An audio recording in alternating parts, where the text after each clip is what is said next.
Good morning, Megapodlings. It's Crazy Joe, and I want to talk to you today about a movie that you can watch right now on demand, wherever you get your on-demand movies.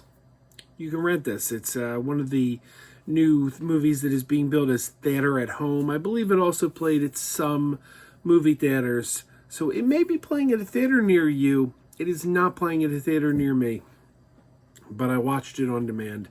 And I want to thank our friends at Paramount Pictures.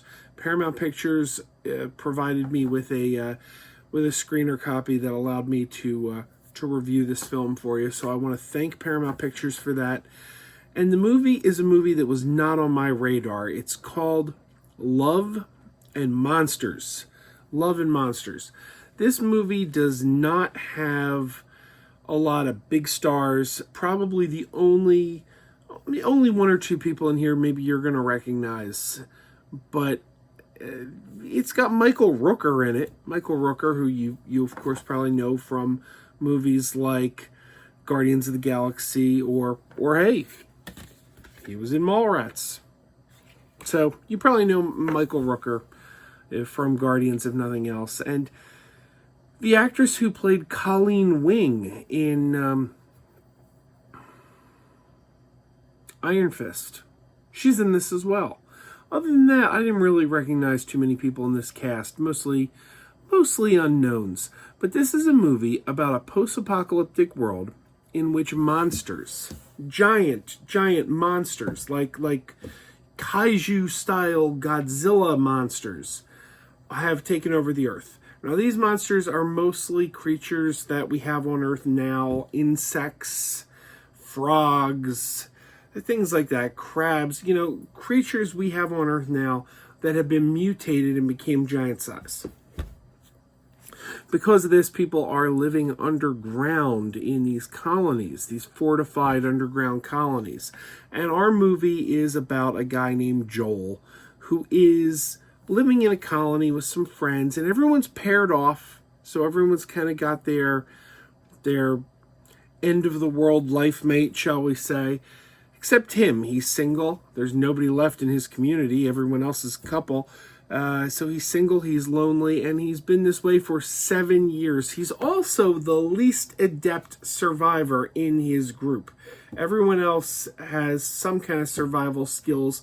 Joel has none. The best thing he can do is make minestrone. And everyone keeps reminding him of that. He makes the best minestrone in the colony. Well, at the beginning of the movie, Joel gets a message over the radio from his old girlfriend, Amy, whom he hasn't seen in 7 years. It's been 7 years since this monster apocalypse took place. He's been living in the colony for 7 years, and he hasn't seen Amy since. Amy is living in another colony. And Joel gets the idea, I'm going to go and I'm going to find Amy. It's going to take 7 days to walk on the surface of the Earth, where monsters have overtaken the planet. It takes 7 days for me to walk from here to her colony. I'm going over to Amy's colony. I'm going to see Amy.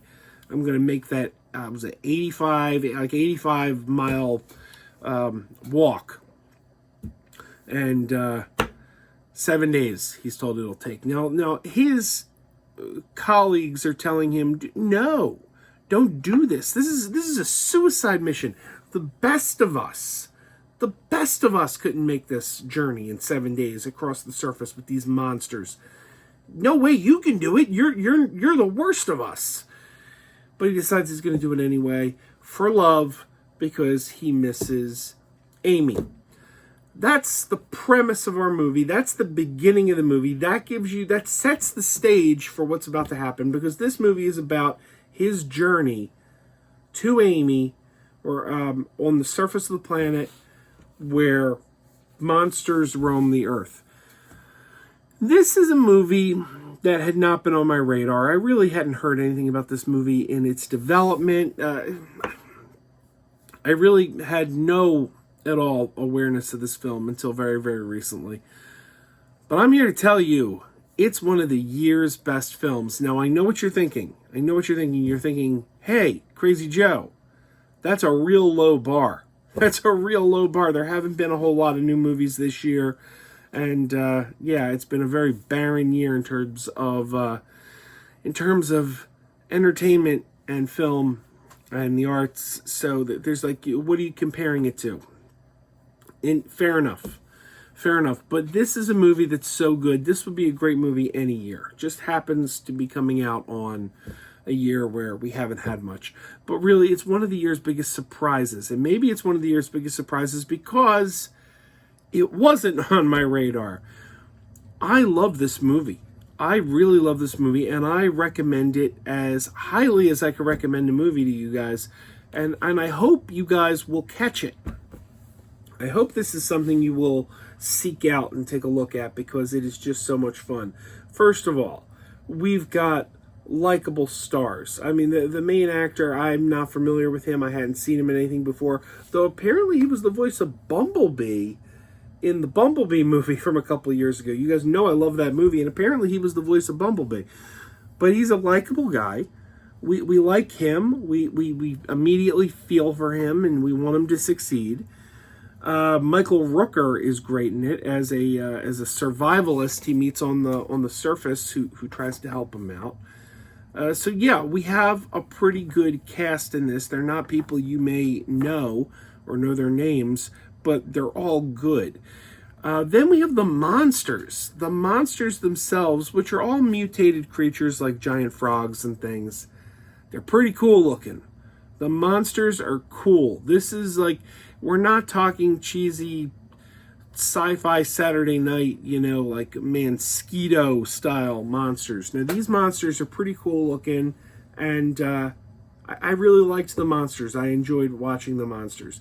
So we got likable cast, we had cool monsters, we have a story that's got a lot of heart. We got, there's a dog in this movie that you're going to fall in love with. I'm a dog person, I love dogs. And this dog, man, I just fell for this dog. I was rooting for this dog. I don't want to give anything away. But there's moments where I was worried for the dog. Let's just put it that way. And I'd sit there going, oh, the dog. And the dog's name is Boy. You're going to love Boy. I mean, he's the cutest thing.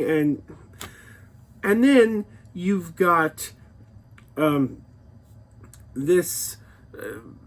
I mean, I don't like. There's villains. There's but I don't want to say too much. I don't want to say too much because I don't want to take away the enjoyment you'll get from this. But this movie, it was just a delightful surprise. Let's just say, just a delightful surprise. I really enjoyed it. It was. And it's an adventure film. It's got monsters. It's got likable characters. It's got a cool dog. It's got, some good performance. It's got everything. This movie's got everything. I'm sorry, I don't mean to overhype it, but it's one of the year's best films. I just enjoyed this thing from start to finish. And I hope you'll give it a shot and try to get your hands on it. So the movie's called Love and Monsters. And it's on demand now. You can get this wherever you get your on-demand movies, whether that be iTunes or Vudu or Fandango now. I don't know. Wherever you get your on-demand movies, you'll be able to find this. And who knows, it may even be in a local theater in your area because it is in some theaters. But I am giving this the biggest of high fives.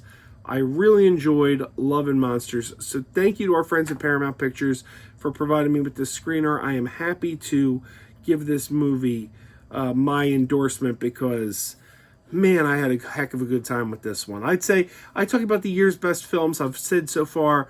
I think Invisible Man, which came out all the way back in like February, I think. Invisible Man and Onward. These have been like my two favorite movies of the year so far. This, Love and Monsters, definitely is right up there. If I had a top 5 of the year, Love and Monsters is in that top 5. So check it out. I think you'll enjoy it. And everybody keep wearing those pajamas. Keep wearing those pajamas with the plastic feet. Keep wearing those pajamas. Tell everyone you meet. Keep wearing those pajamas with the back door flap. Keep wearing those pajamas. Don't open, it's a trap. Oh no, it's a trap. Some people call them PJs, some people call them jammies. They can come embroidered with big money and no whammies. They can have 100 tiny commander pajamas, but no matter how they look, just keep on wearing those pajamas. Keep on wearing those pajamas. Keep wearing those pajamas. And now we're having fun. Keep wearing those pajamas. And now the song is done.